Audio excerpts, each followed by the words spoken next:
Hey guys, this is going to be a quick walkthrough of the Dancing Box lab on the Hack the Box virtual playground. I'm presuming by this point that you've got connected to the Hack the Box VPC and you've started your first instance. If you haven't, go back a couple of videos and I'll explain that and how you do that and how you can get connected. But if you're just looking through a little walkthrough of the Dancing Lab virtual challenge, then this is the video for you. So no messing around, let's jump straight into it. I've done myself a little ping to make sure I can connect to the machine, and I can. I'm getting a reply, which is all good. So we can move on to task 1, which is what does the 3-letter acronym in SMB stand for? And it's a super old Microsoft protocol, and it's server message block. And you're going to see more about what this protocol can do in a moment. There we go. What does SMBUs operate at? So we know from our Googling it's 445. So if we were to do an Nmap, which I'll show you in a minute, you'll see that it is actually 445. What network communication model does SMB use architecturally speaking? So again, it's going back to that client-server model. You're going to find this a lot on your cybersecurity/networking journey. Most things operate with a client-server model. So what is the service name for port 445 that came up in our Nmap scan? So we've not actually done our Nmap scan yet, so I'll do Nmap, and we'll get our IP address copied into our clipboard again. We'll come down and we'll add the necessary flags.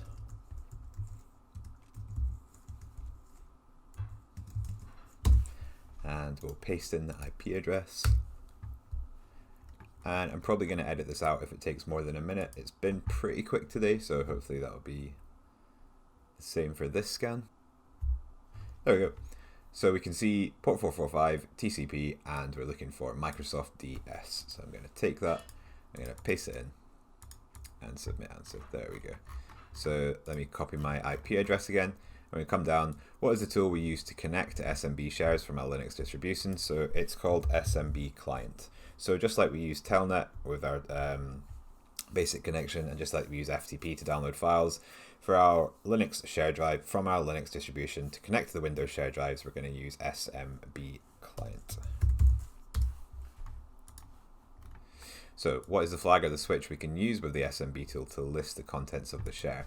So just like with any Linux distribution, it would be it would just be ls. We know we can use -L, and I'll show you that right now. So we can do SMB client over here. We can use the -L switch, and then we can paste in the IP address. Now this doesn't actually connect to the Windows drive. What this does is it just sends a list command over. But we don't need the password, and it shows us here. We've got the drives here. So what's the name of the share that we were able to access in the end? So we're going to want to access this work shares one. And the reason I know that is because it's not going to be C or IPC or admin, because the answer they need is 12 characters. So hit submit answer. What is the command we can use within SMB shell to download the files we find? So similar to that FTP server we did before, we can use the get command, and that's just going to download the files that we need basically. So we hit submit answer. So submit the root flag. So to submit the root flag, we're going to need to download the root flag, and to download the root flag, we're going to actually need to connect to it. So the connection command is not just SMB client and the IP address, it's SMB client space 4 backslashes, and then we're going to take our IP address again, and we're going to paste it in, and then we're going to do 2 backslashes. It's kind of weird, I know.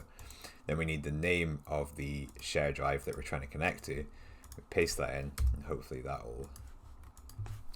Is there a space that I don't need here? SMBL. There we go. So no password is needed. There we go, and we're in here. So we do an ls, and we can see there are 2 work drives, or work shares even. So we've got Amy G, Amy J, and James P. So if we cd into James and do an ls, we can see that the flag we need was inside the James directory. So if we do a get flag.txt, we hit enter, that's downloaded.